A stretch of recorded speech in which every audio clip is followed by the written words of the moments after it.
Okay, let's go ahead and get started. Hello, everybody. Thank you so much for joining us today, and welcome to the T-Space Architecture Lecture Series.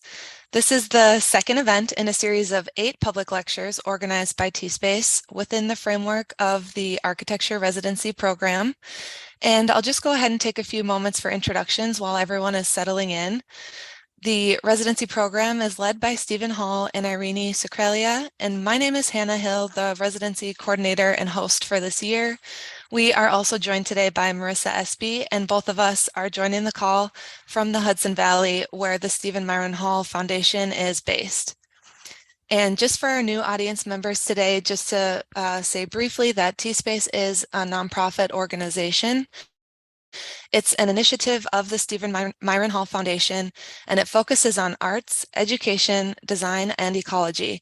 T-Space programming supports the coming together of the arts with architecture, art, music, and poetry.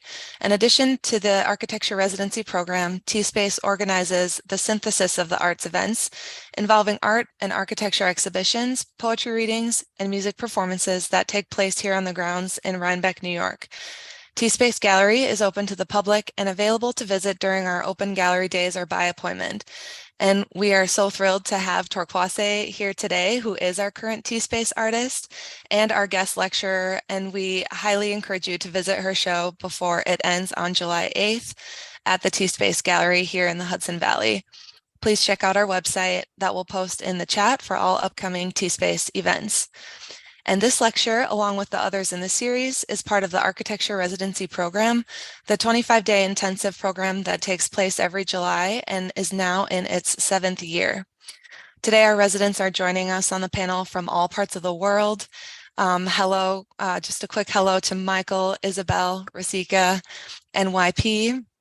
And Yasmin, we are so happy to have you in the program. The residency invites young professionals and students from the fields of art and architecture to experiment with design and focus on critical thinking. The theme of the residency this year is light and polychromy. We are very pleased that all our residents this year are supported with scholarships that are generously provided by Elise Jaff and Jeffrey Brown, Steve Pullamud, the J.M. Kaplan Fund, Leica Geosystems, the Al Held Foundation, the Pratt Family Fund, Archive Fine Art Inc., and its affiliates Art Creating Inc. and ACLA LLC, Richard Armstrong, Arlene Checkett, Joan and Martin Cammons, Stan Allen, Margot and Anthony Viscusi, Donna Moylan, and Dr. Ben Chu. We welcome your support as well to make this programming possible. Today, I will also mention that our webinar structure will be approximately 35 to 40 minutes of a presentation by Torkwase, followed by approximately 15 minutes of a Q&A from our panelists and the broader audience in attendance. Feel free to use the Q&A button at the bottom of your screen, as well as the chat function, and please check out the chat for relevant info and links. And I would definitely encourage you all to ask questions throughout the duration of the lecture. You don't need to wait until the end, but we will leave space after the lecture that may not get answered throughout the course of Torkwase's presentation. And I would like to say welcome again, and I'll give a brief introduction for Torkwase before she gets going with her talk. And I am absolutely grateful to introduce her, Torkwase Dyson, today, joining us live from New York. She is a multidisciplinary artist exploring intersections of ecology, infrastructure, and architecture. Her compositions in painting and sculpture reimagine geometric abstraction through the lens of history and Black liberation. Her monumental works have impressed visitors at notable events and locations such as Desert X just this year, Pace London and Pace New York, and the Sharjah Biennial. She's had numerous solo exhibitions in the US and has been featured in group exhibitions at the Smithsonian National Museum of African Art in DC, the Whitney Museum in New York, the Museum of Modern Art in New York, and the California African American Museum in Los Angeles. We're extremely fortunate to have her work displayed at T-Space, and I've had the pleasure of meeting her in person and witnessing the effect her art has had on others. Torkwase is a remarkable force, producing thought-provoking work that implores viewers to question, learn, and listen. Please join me in welcoming Torkwase Dyson. Thank you, Hannah, for your warm introduction. And hello to all the residents. I hope that your time here has been as generous and as fruitful as mine working in the space and with the community in Rhinebeck. It's just been a real pleasure. So what I wanted to do is share with you ideas of composition and form that sort of take place in my drawings, and then go through how I think about sculpture and visual art and language and how these things sort of come together. And I thought I'd start with this drawing, which is a series of 7 that I'm doing in relationship to Saidiya Hartman's Scenes of Subjection. And so what often happens in my practice is this like oscillation between information and research, between instinct and form and memory, between, what does it mean to think improvisationally, and what does it mean to play with form, and what does it mean to meditate with form? So it's not always a sort of linear condition where I find something, I'm researching it, and then I make a thing in response. And sometimes that is the case, right? And these things sort of circulate, or these practices sort of oscillate and have oscillated through the years. But this drawing is specifically in response to scenes and thinking about ways in which form happens during chattel slavery, and body is materialized during chattel slavery, and the humanity in individuals and the collective bodies are dispersed and dispossessed via the idea of turning a body into material. So I wanted to really think about the ways in which Saidiya talks about abstraction and talks about how the Black body in particular has been abstracted, in the ways in which consciousness and visions of space and visions of freedom and visions of the senses are also abstracted by people who want to keep the body as material. So what I've done in these drawings is think about the relationship between opacity and weight and scale our systems. And the drawings become these conditions of difference, right? So you have these different line weights, you have these different masses, you have different speeds. So what I'm interested in is really creating a series of drawings that talk about movement, value, multi-scalar systems, and the ways in which we perceive and negotiate space, right? And oftentimes we're looking at something that's complete stillness, that has complete stillness in it via ideas of liberation. And then you're looking at people who are moving with a sort of velocity and force with complete liberation in mind. So how do we, in our quotidian lives and in our sort of spiritual lives, think about freedom and consciousness? And I'm channeling all this as I'm developing these shapes and these spaces. So you have oftentimes in my work ideas of throughways, you have ideas of sort of stoppages, you have middle ground, foreground, and background, all sort of playing with each other. And these are made pretty quickly, right? I use a dense sort of graphite that a graphite powder that I turn into a liquid. And then I smear that graphite powder, then I go into it with some density, trying to move the eye across the page, but really thinking about and meditating on, how can I bring the senses out in drawing? How can I bring sensoria out in drawing? And how can I bring the principles of sort of a multi-scalar liberation condition through these drawings? And what oftentimes happens in relationship to architecture, I really think of ideas of space through this lens of, I'll say weight, scale again, but also how do these things impact the body, right? How, if I were going to scale this drawing up, how would the body be in relationship to its liquidity? How would the body be in relationship to its solids? And how would the body be in relationship to its throughways? So you'll see throughout the work, you'll see a lot of handwork, a lot of tactile, a lot of surface. And then you'll see oftentimes where I completely get rid of all traces of human surface and go into the industrial. So I'm interested in that as well, this relationship between the hand and the haptic and the everyday and the poetic and the industrial, right, systems. So these things will be often in relationship to each other.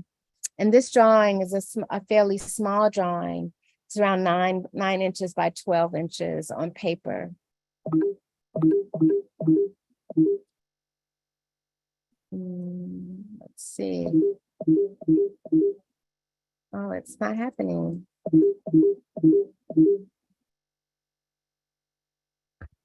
Did it get stuck again? I don't know.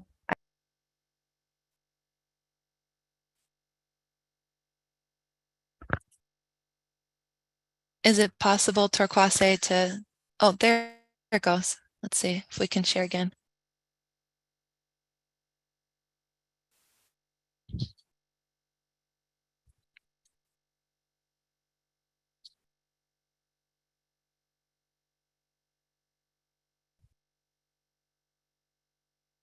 Perfect. That works. Excellent. Oh, and you're muted.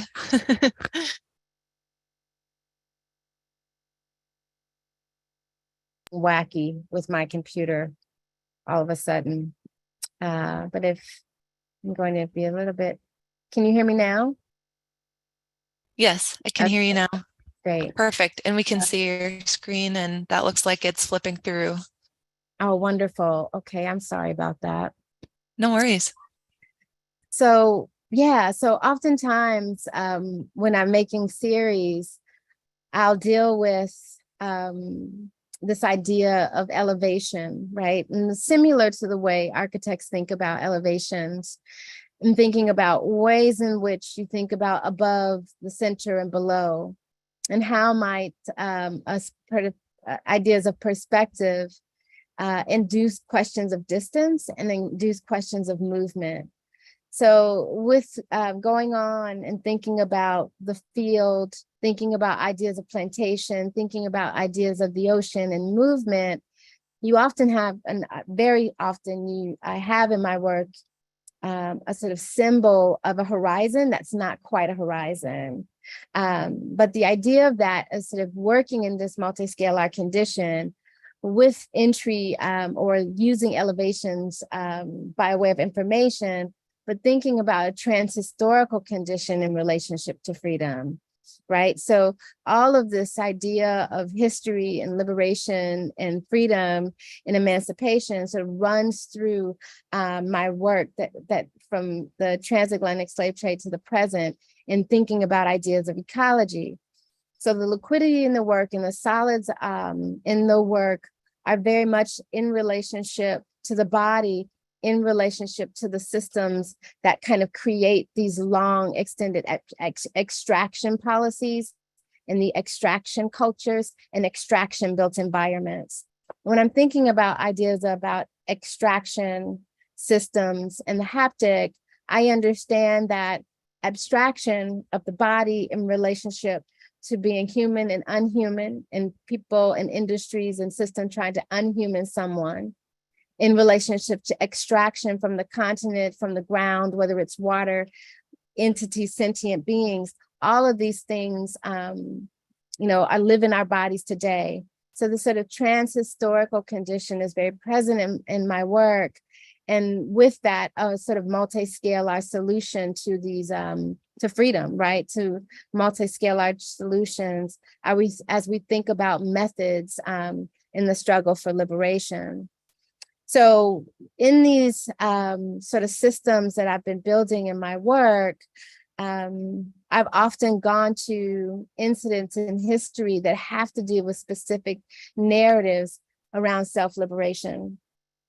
And for oftentimes I've done this and I've keep accumulating these stories of liberation, whether it's liberatory practice from an enslaved person, whether it's a liberatory practice from someone who's thinking about or living through Jim Crow, whether it's a liberatory practice from someone who is fighting against redlining and trying to find a safe space.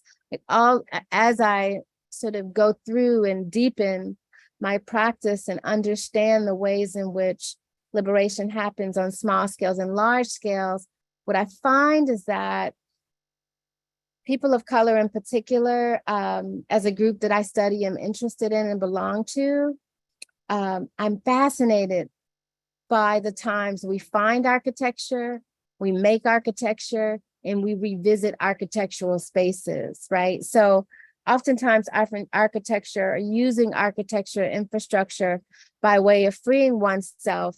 You have this vast array of stories that really have me questioning emancipation, what it was, and thinking about, along with other of my comrades, understanding that emancipation did not happen. It's an ongoing project.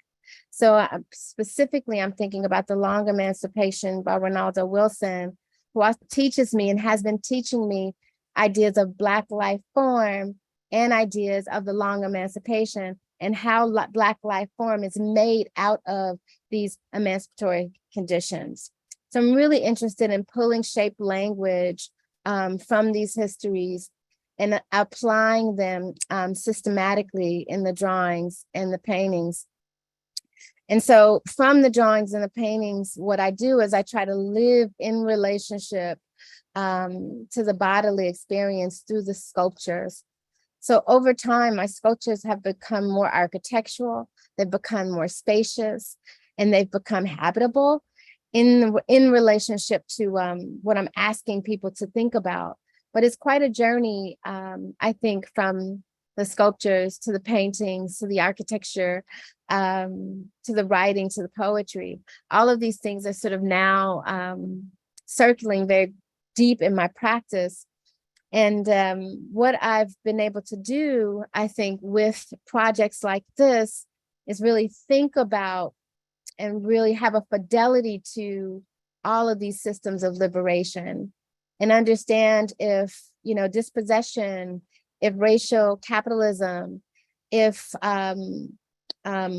colonization, of all of these things are a system, liberation is a system too. And I'm interested in systemic liberation and the stories that come with them.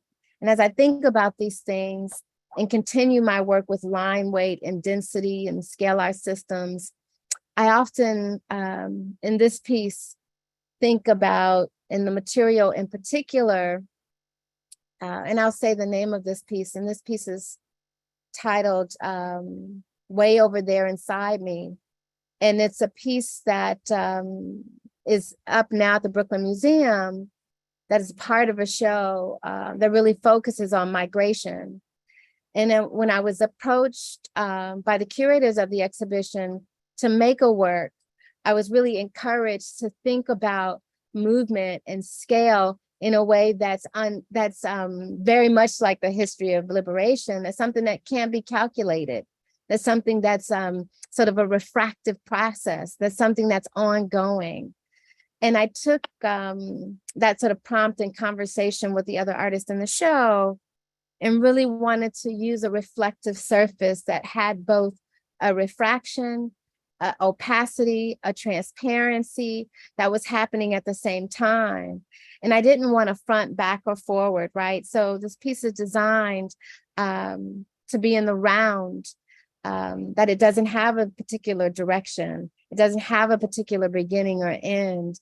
It's just about ideas of power and force and movement, right? And when experienced by different viewers, what you'll see are these sort of slits and these throughways that I talked about in the drawing. So it's really important to me to bring drawing as a practice into the sculpture, and sort of, even though they're not one-to-one, right? I'm not drawing the sculptures in relationship to how they're specifically will land as artworks at the end, but I do draw for information. I do draw to keep this rigor and issues of throughways and passageways and enclosures and always happening at the work, with the work at the same time, right? So this way over there inside me piece is really a meditation, both on, as I spoke about earlier, this idea of how do we find in our own bodies and in our own minds and our own consciousness a sort of peace in this sort of struggle, right? A sort of idea of freedom in this ongoing struggle. And how do you find your own humanness in these sort of systems that are constantly perpetuating themselves and created to perpetuate themselves through meanings of dispossession? So I'm interested in sculpture, this particular work, talking about how I am trying to be mindful of my own freedom, be mindful of my ancestorship, and be mindful that I'm in the struggle in these systems. But there's beauty in that. There's beauty in that autonomy that we kind of dig out when we're not in this constant pushback or resistance or refusal. So this sort of work sort of circulates around that. And I wanted it to be an experience where people could not think about where their own body begins and ends, but it's in refraction, it's in relationship to this long ongoing history of liberation. So in this idea of thinking about, industry and ecosystems and built environments and the self, I think that when I'm interested in creating sculptural forms that are to be occupied and to carry these ways through, oftentimes, whether it's instinct, sometimes I think it's instinct, but sometimes I use it as a tool, is the idea of the horizon, right? The sort of ongoing space. And that horizon for me plays into the ideas of elevation. So how can I take some tools that architects use, and that a tool that's architectural, and think about built environments in oceans, near meadows, in rivers and seas, and really collapse what it means to understand built environments as it pertains to the ocean, as it pertains to our warming waters, as it pertains to our rising waters, and as it pertains to the ways in which people now live on water pretty successfully. And then thinking about the liquid in our bodies, right? And the 60 to 70% of water in our bodies that are keeping us whole and keeping us safe and keeping us alive. So this piece is titled Liquid a Place. And when I was making this piece, I knew that I wanted to simultaneously think about the hulls of ships, think about the throughways of infrastructure when it comes to built environments of extraction. I knew I wanted to think about horizon, things in the distance, and make this sort of conversation around a biosphere that we've created through systems of catastrophe. So this work, the top part of the top section of the sculpture is, as I mentioned before, a liquid graphite that I start with a powder, and I add a liquid to it, and I make this sort of painterly haptic material. And then I apply it, and the bottom is a hot rolled steel, a pickled steel. So in that way, I can have this sort of dichotomy between the body, state change, liquidity, ideas of what does it mean to be in a constant condition of state change in relationship to violence that can be talked about as slow, or that can be talked about as fast, right? So it's really in this work, it was important for me to sort of create a horizon line that was also could function as a condition of understanding the above and below that a body then could occupy. So I made this work in London, as Hannah mentioned, and the title was called Liquid a Place. And I really wanted the work to have a sort of a liminal space between industry and the body, earth, extraction zones, built environments, the history of the trade. So this sort of trans-historical condition, I think, lives in this sort of work. So I'm interested in making forms that achieve a kind of familiar condition of knowing in the body, but also in my own practice, using these shapes and these forms from liberatory practices and making something I don't even recognize myself, right? So in the work, that's the kind of place that I want to go. I want to absorb the world that I've been born into. I want to absorb what I've inherited. I want to respect and honor the systemic liberation practices that I study every day. And I want to understand that this is an ongoing condition of refusal. So in that, I think that as I continue to practice, really trying to figure out what is the discursive condition. How do I organize all of these sort of works, practices, and makings that push me as an artist to making something that, again, that I understand to be true as a form, and I've experienced it in one way or another, but also something that's completely unfamiliar to me, and pushing what I understand viscerally as a human being in relationship to the world that I live in, to something that I've imagined and then created through both improvisation and a deep study of, in this case, physics. So one of the things that is important to me as I move to and through these sculptural projects, site specificity. So this is a project that I did in Sharjah for the Sharjah Biennial. And what I was interested in is this sort of history of movement and lines. Let me just pause it for 1 second to just give this condition. I'm sorry, I'm going to skip to the beginning because I'm running a bit out of time, and I'll go quickly to this. So for the Sharjah Biennial, what I wanted to understand was not beyond, but in relationship to the transatlantic slave trade, what other kind of slave trades were happening across the globe, right? And what happens when you talk about the relationship between the Middle East, the continent, and the US, different kinds of bodies moving across waters and oceans over time, and understanding how this relationship has to do with distance. So the piece I made earlier, way over there inside me, that I mentioned that was made with the glass, it's sort of an iteration of this piece titled I Belong to the Distance. And what I belong to the distance, what I wanted to think about is this idea of how do we think about histories of dispossession and histories of forced slavery, right, in relationship to agriculture and in relationship to making the body a material to be capitalized upon.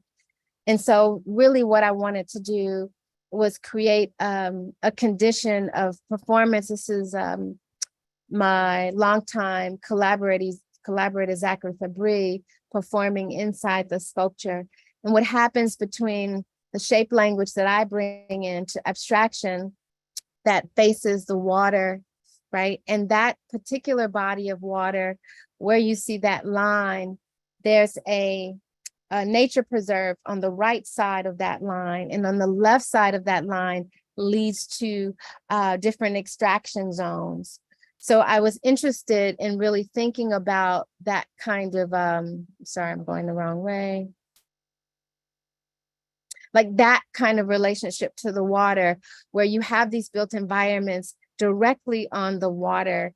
And then you have this proximity to extraction zones. And then next to that, you have this nature preserve. So what does it mean to world build in proximity to things that are paradoxical, right? And what does it mean to have these large planetary extraction zones in relationship to these sort of small areas that are made and zoned for protection. So I really wanted to bring ideas of looking and ideas of distance and ideas of far away, so that I, as an artist who was born on the South Side of Chicago, can really think in this expansive way and think about resistance in the expanse, right? How are we thinking about the brothers and sisters across the planet who are still struggling in death boats, who are still traveling across the oceans and still fighting for their own liberation practices? So this idea of making this sculpture sort of like a lens into space, and thinking about and talking to Zach and say, how do we look further and beyond? And that's the way over there inside me as well. Like, how do we look further and beyond from where we are to understand these trans-historical conditions of dispossession globally? So I will go to the drawings. I'm running out of time, aren't I, Hannah? We're still doing okay right now, actually. You can Okay, still, okay, yeah, we still okay. have a good maybe 10 to 15 minutes if you'd like to keep going. Okay, great, great, great. So I wanted to bring us back to the drawings and how this all sort of comes back to different scales and drawings as well. So the first series of drawings I shared they were 9 by 12, and this drawing is 6 feet by 4 feet. So what's different about these drawings is that I'm taking the graphite initially in the drawings and sort of building on top of the graphite, but here the graphite works as paper. So I find paper, I combine and make full sheets, and then I take the graphite and I lay it on top of the paper. So I'm starting with a graphite sheet, okay? Then when the graphite sheet is prepared, I draw on top of it. So for me, the graphite acts as a surface that is not as smooth as paper. It has some texture there. It has some visual texture there.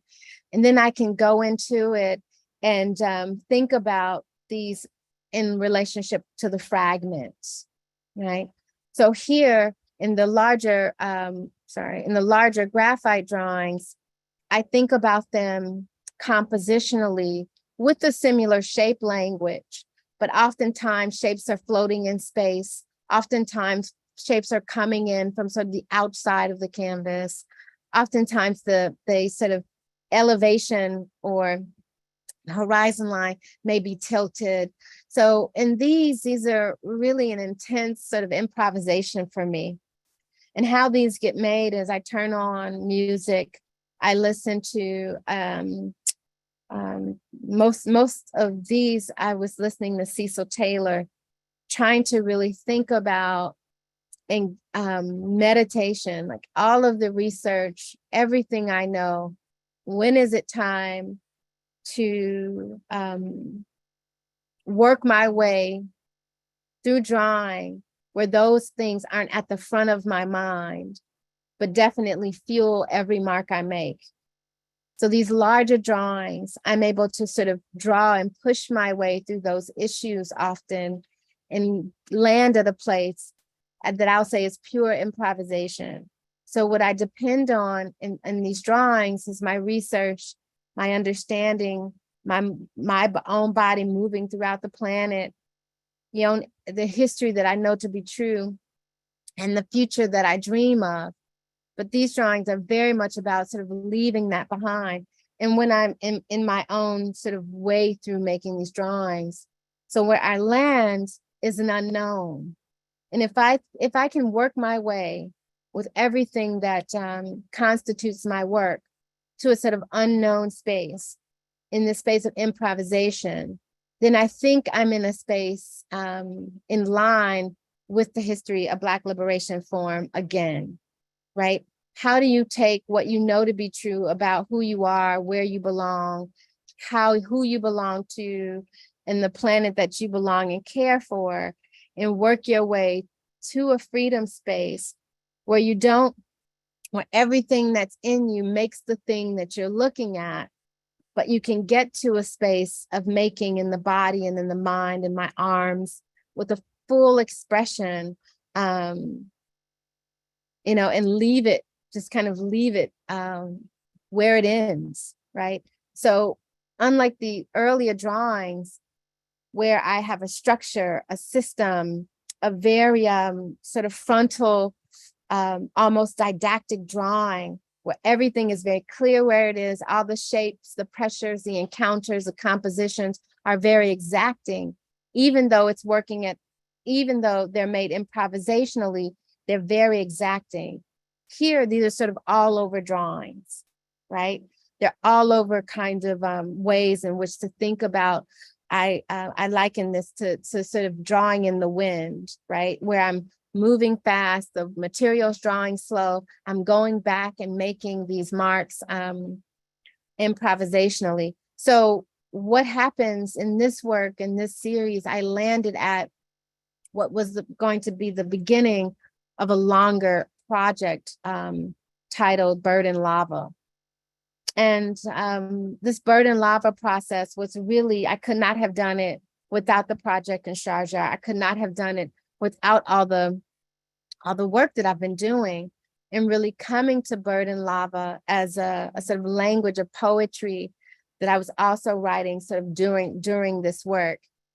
And thinking about Bird and Lava, volcanoes underwater, birds in the sky, allow me to think a movement, allow me to think about a multi-scalar solution. It allows me to really have a fidelity to what does it mean to really hone in a discursive practice. So after I'm making these drawings, which often have, which sort of landed on this curvilinear form and this triangular form, and then I sort of landed at, here you see them in detail, and then I sort of landed at this trapezoidal shape. So you'll see a lot in my practice where I lean on drawing to invent another form, but also drawing to push myself to sort of another drawing project. So when I finished this drawing, I went to think about what I had learned from this large drawing with so much handwork, so much expressionistic mark, and what happens to one after you come out at the other end of a drawing like this, right?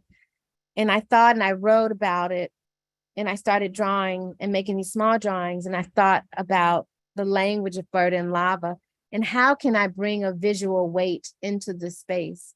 And how can I create a condition of enclosure? And how can I create air? And how can I create density? So Bird and Lava, both the language and the drawing practice, really pushed me to honor sort of the meditation that happens in that thinking about world building. So this project is called Closer, and it's very much where I landed at T-Space, in the sculpture at T-Space. So this is where these sort of works sort of started, where you have sort of curvilinear form and this trapezoidal form. And in it, you still have a throughway, you have a density, you have things connecting, you have things disconnecting. So proximity, right, comes in to question. And the politics of proximity in the built environment comes into question into these.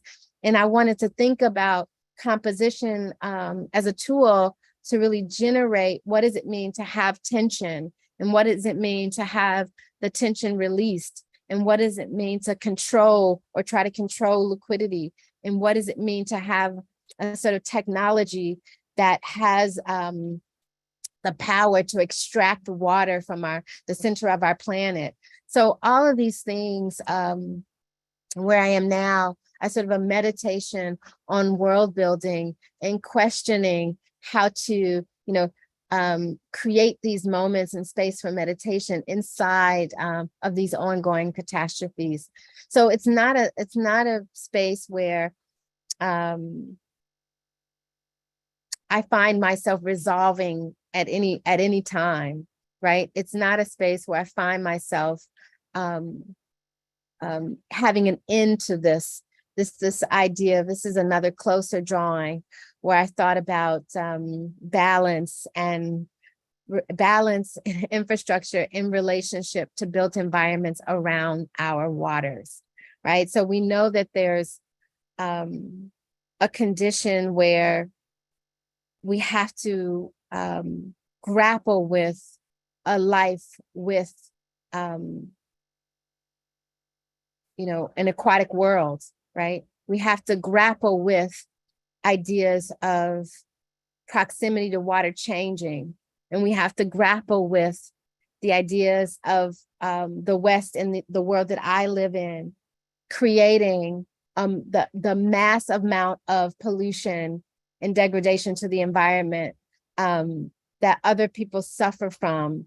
So we have to grapple with this. So I decided to attend to, when I look at closer, something that's haunting, but something that's also thinking about architecture and infrastructure, but also thinking about a sort of way through this, right? A rigor through these conditions. And I think that rigor is going to be through discursive practices. So with these, you'll see different moments where I'm cantilevering, different moments where you have measures and scale, different moments where you have ideas of time and stillness and distance and proximity. So these sort of closer drawings inside of the bird and lava work allowed me to really think about ideas of occupation and ideas of enclosures that have to do and have a fidelity to continued liberation practices. So as I think about these sort of circular conditions and continue to use, again, these trapezoidal forms and this sort of meditation space. So now I'm in my practice where I am spending more time instead of these sort of meditation practices, more time writing and more time thinking about comrades and communities and the ways in which we sort of, plan world building together. And so what's happening is these objects are becoming these really sort of hybrid things where the eye, I don't know if you can see it, but I can't tell if you can see it. But the line down the middle is a string where I have sort of designed hardware to hold that string in between that throughway. So in relationship to channels throughway, I'm able to maintain my horizon line. I'm able to maintain ideas of throughways. I'm able to maintain this idea or relationship or tension between weight and gravity, between scalar systems and air. So I'm able to maintain it through this work. And this piece is a part of the Bird and Lava series also. This is an exhibition I had titled Bird and Lava. And it's sort of where all of this began. Oh, I'm sorry, I'm going too fast. But I wanted to just show this slide of the closer drawings, the Bird and Lava drawings and the closer paintings, so that I can, really point to what was happening at T-Space, that this was a practice also. Sorry, the sculpture that landed at T-Space was a practice also. So when I was able to install the work at T-Space, what's happening with the surface at T-Space was part of a painting series that I started a few years ago called Water Tables. So what sort of runs through the work, and I understand runs through my practice, I'll make a series and I'll carry some of the work from one series into another series. So what's happening with the T-Space piece is you'll see that there's a sculpture there, but there's painting that has been dripped, that blackness has been dripped down the side of the sculpture. And so this painting, that came from a series titled, oh, I'm sorry. I'm gonna look at my notes, Water Table. So I talk about the water table paintings and thinking about ways in which I've used the power, or I think the sign of wacky. And here I'm really specifically using ideas of elevations and thinking about below, middle, and top. And you'll oftentimes see a horizon line. And I'll have these small sort of architectural gestures at the top of the painting. And then you'll see the liquidity, water, ocean. And then you'll see another architectural moment sort of mid-painting. And I'm an avid diver, and I concentrate on the Atlantic Ocean, specifically the Gulf Coast, because my ancestors are from Alabama and Louisiana. That's a sort of body of water that I focus on my ancestorship closely.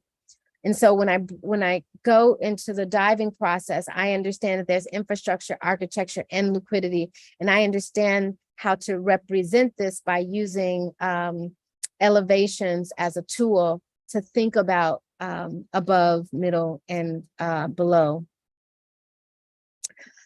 So here you'll see these shapes that have to do with like vision through water and sunlight through water. So what you'll often find in the water table drawings is really thinking about water as a built environment. Right. Oh, I'm sorry. These are acrylic on canvas. This is gouache on paper. This is acrylic and graphite on wood with string. Sorry, okay. And these are gouache. So I'll end with these.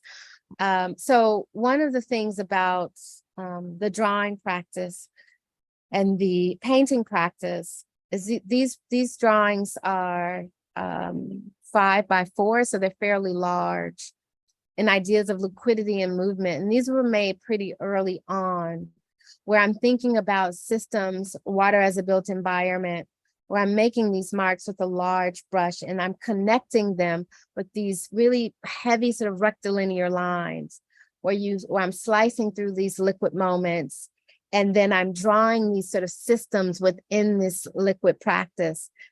And what I think about here is oftentimes when I'm diving and I'm swimming, I often think about liquidity in the water in my own body and understand that energy, of course, is created and never destroyed. Water, you know, it's in constant transformation. So what does that have to do with me, my practice, my politics of belonging? So with these two drawings, I was really interested in thinking about, again, meditating through these kinds of conditions, but also the weight of ancestorship during the transatlantic slave trade, during their transformation, and calling them closer to me. So thinking about how do you make something that's unmeasurable and tie it into a system that for me ties into the belief of systemic liberation. So there's a system that is in these drawings, but the system is connected to the history of liberation practices that I know has a technology, a technique, a wherewithal that I am inserting into this work. So what do you have when these liberatory systems up against these systems of dispossession? And I lean towards galvanizing the liberatory systems in the work. And what it allows me, again, this is, you have these sort of haptic moments, you have the mark, you have these expressive conditions in relationship to these hearted abstraction moments that are all living in the painting at once, and constructing these paintings with the, you know, with the kind of idea of the immense involved in them, the trans-historical condition. What does it mean to continue to think about spaciousness. I'm just making sure I cover all my points with these. But think about spaciousness as a liberatory practice as well. So these are gouache on large sheets of paper that I think I made in, I want to say 2016 or 15 or something like that. But they're sort of early drawings early on that I go back to and often study and remind myself of the stability that it takes to resist and refuse, but the fidelity, the spaciousness that I belong to a history of liberatory practices that I can sort of tap into and give space to in the work. So I'll end there. Wow, Torkwase, thank you so much. And I really think you've given us a lot to think about. And for me, it's exciting to see the drawings for closer, to glimpse every part of your process after having seen the work at T-Space for myself and enjoying that in person. And I really think you're such a gifted speaker. I think something that is so powerful about your work and how you talk about your work is that it is so rich with emotion, history, and storytelling that really anyone can either identify with it directly or feel a strong desire to relate to it and really know the stories and experiences that inspire you. I do want to open it to any questions now from either our panelists or the audience in attendance today. Can I ask if anyone has questions for Torkwase?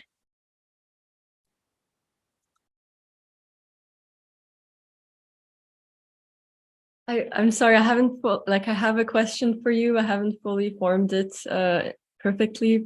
So maybe I'll ramble a bit, but I'm so interested in your dedication to black ink or paint or matter in your work, and the way that you speak of liberation, but also these complex here and there conditions. And in your piece way over there inside me, I was struck by this diasporic condition that you speak on of being both here and there. And I wonder, I mean, you've spoken about how this reflective black surface you use sort of spoke to that.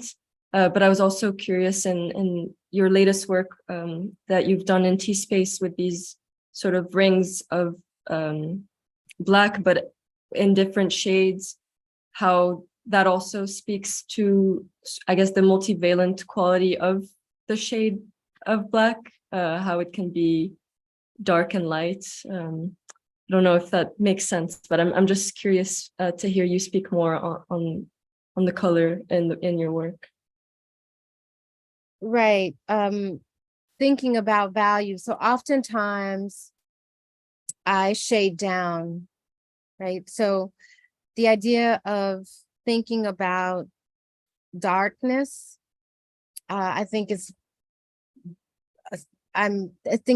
different than talking about black, right? So I think ideas of darkness is what I am often after.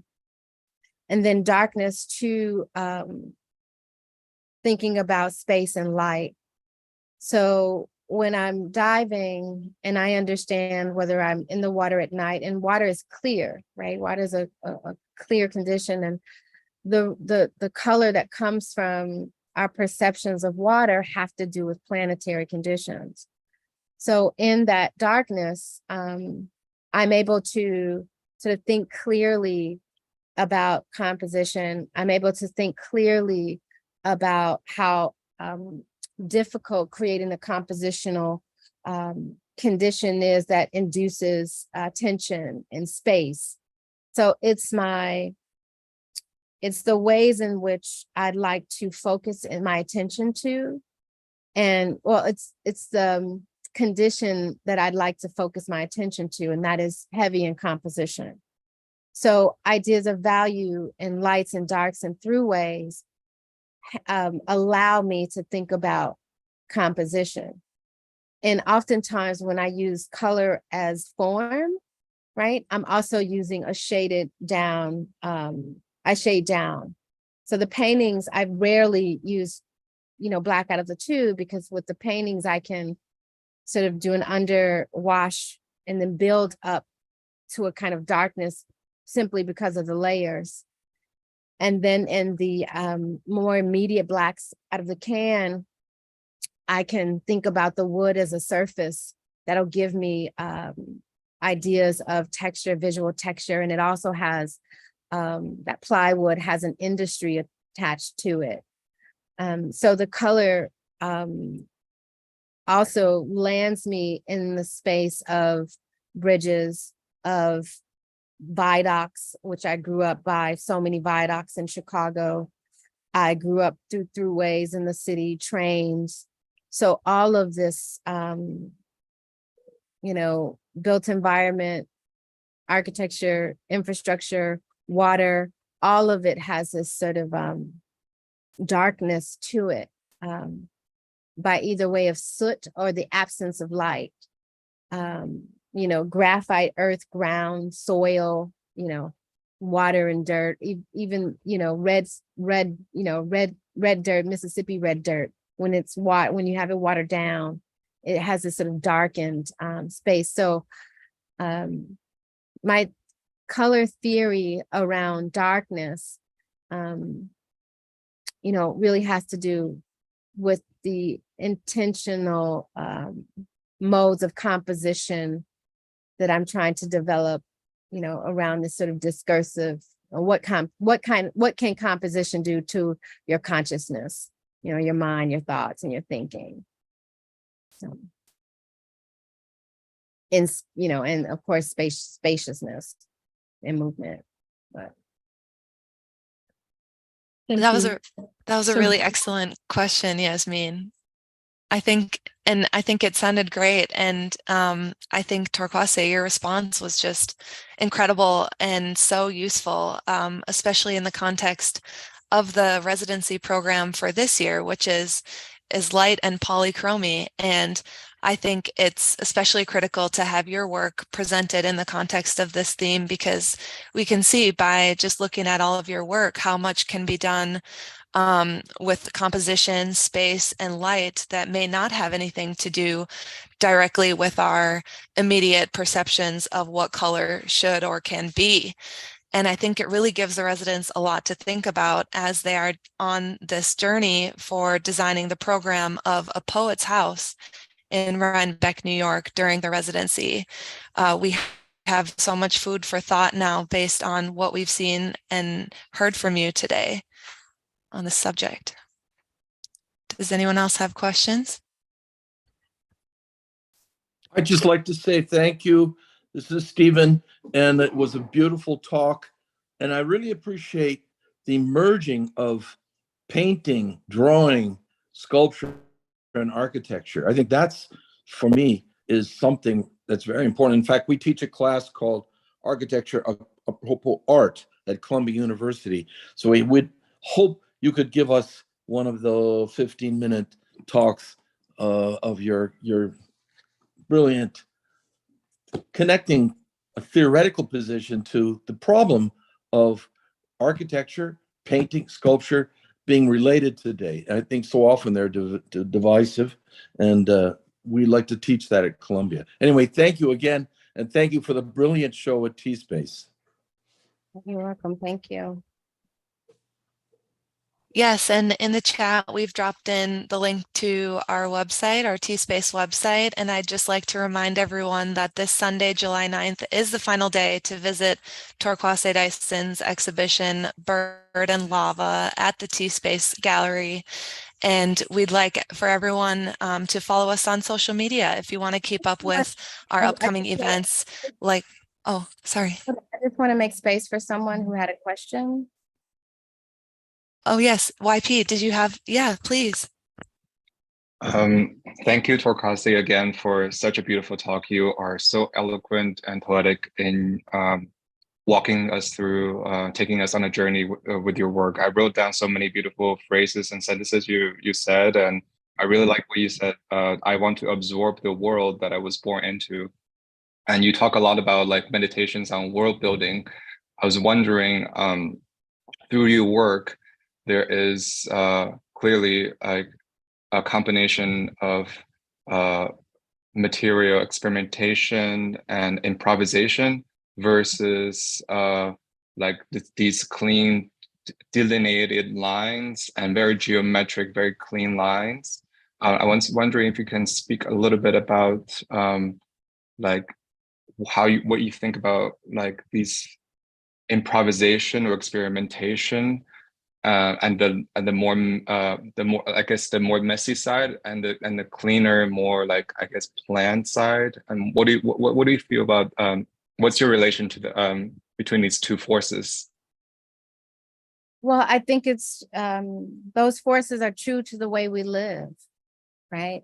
And I think that what is a refusal on my part is to think about a sort of expressionistic moment and then a geometric moment as value, right? So, you know, expressionism isn't innocent.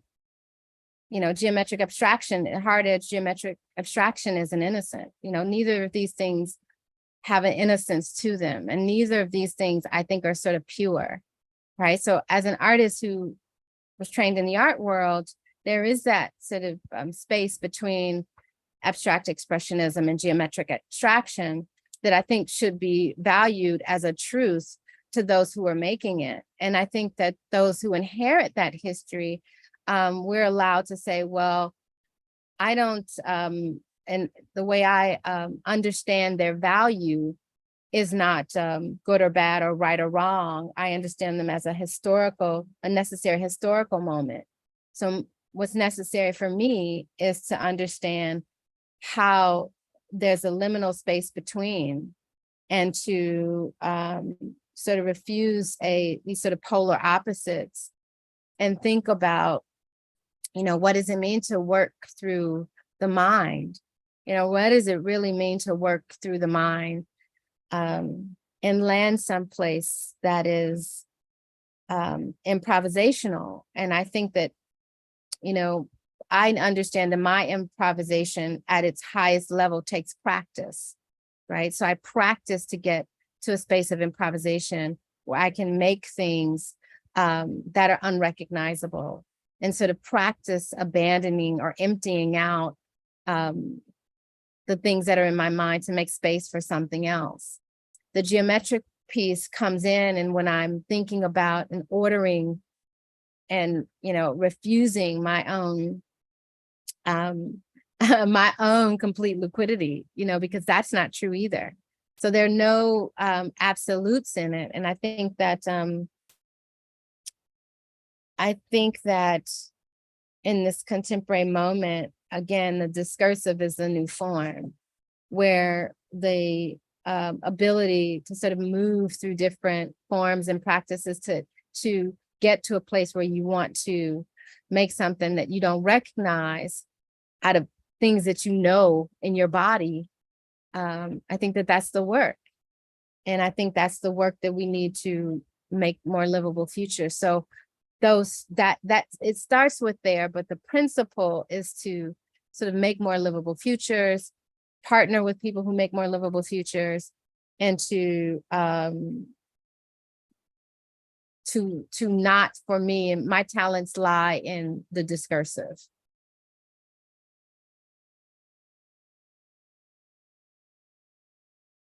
So Thank you. You're welcome. Hi, I had a question. Thank you for the very inspired lecture. I think it's already been said, but very poetic. So thank you very much for that. I was wondering about you mentioned you deal with scale as a subject matter in your work. And I'm curious, sort of going back and looking at your drawings, sort of if or how that translates into the physical dimensions of your drawings, because I think that's also an interesting correlation, right? Thinking about scale compositionally, but also thinking about it as in the physical dimensions of the drawings and sort of how people can relate to the work. I was wondering if you could speak a little bit about that as well. Thank you. Sure, absolutely. Thank you for your question. So scale is a real fascination of mine. And what else, I'm going to try to stick to formally how it works, because you understand globally how it works, right? How questions of scale works globally, and also in these sort of hyper-local conditions in the body and lived political experiences. So that being said, when I'm thinking about that translation from a drawing to a sculpture, to an architecture, or to a film, or to a poem, it really has to do with, I'll just say, the river that I'm on, right? So if I'm making a series, or I'm practicing a series of drawing, or I'm stuck, I'll make this really specific. So if I'm making a painting, or if I'm in my studio and I keep making the same thing and I'm stuck on something that I cannot get out of, right? Sometimes scaling up will help me loosen up my body, right? It'll help me push physically, which means metaphysically, my work, right? And then I'll come back to something that I scale down. So what my mind is doing is sort of exercising both perspective, it's exercising perception, it's exercising ideas of vision. So I create a system in my studio so I can exercise my mind and brain, right? So that I can get out of a loop, right? So when I'm making the smaller drawings, or like the closer drawings, I got to those through that larger drawing, right? And I pivoted. I said, well, let me pivot, because now I feel like this from that larger drawing. And then those marks started to happen, right? And the marks are pretty right on, right? So I don't go back over them. There's no eraser, but that's because of the warming up of the drawing, and the warming up of the painting, and the exercising of the body, and the exercising of the mind and brain. So that's sort of how it happens. So if I'm in a space or a gallery or a museum, or I want to express something about the expanse, it all has to do very much with what I'm responding to. That's what I mean. It depends on the river that I'm on, right? So if I'm in a space where I have to work myself to emptying my mind, to a meditation space and a mindfulness, so that I can be clear and loose and open, then I do that. If I need to make a sculpture that teaches me something about my own body, or scale, or vision, and feet, and proximity and distance, then I do that. Or if I'm making an architecture where I need to think about sound and movement, then I do that. So I think it depends on the prompts. Yeah, so to answer your question, it's if I'm stuck, I have exercises to get me out of that. Or if I'm in a loop, I have exercises to get me out of that, because my goal is invention. If I have a big question, I have exercises to get me through that question. So scale is very much about in form about that. But again, it all has to do with scale, and scale our systems as a capability, as a condition of power, so if that makes sense. So. Great question, Michael. That was really terrific. And thank you for all the residents. Does anyone else have any additional questions before we wrap up?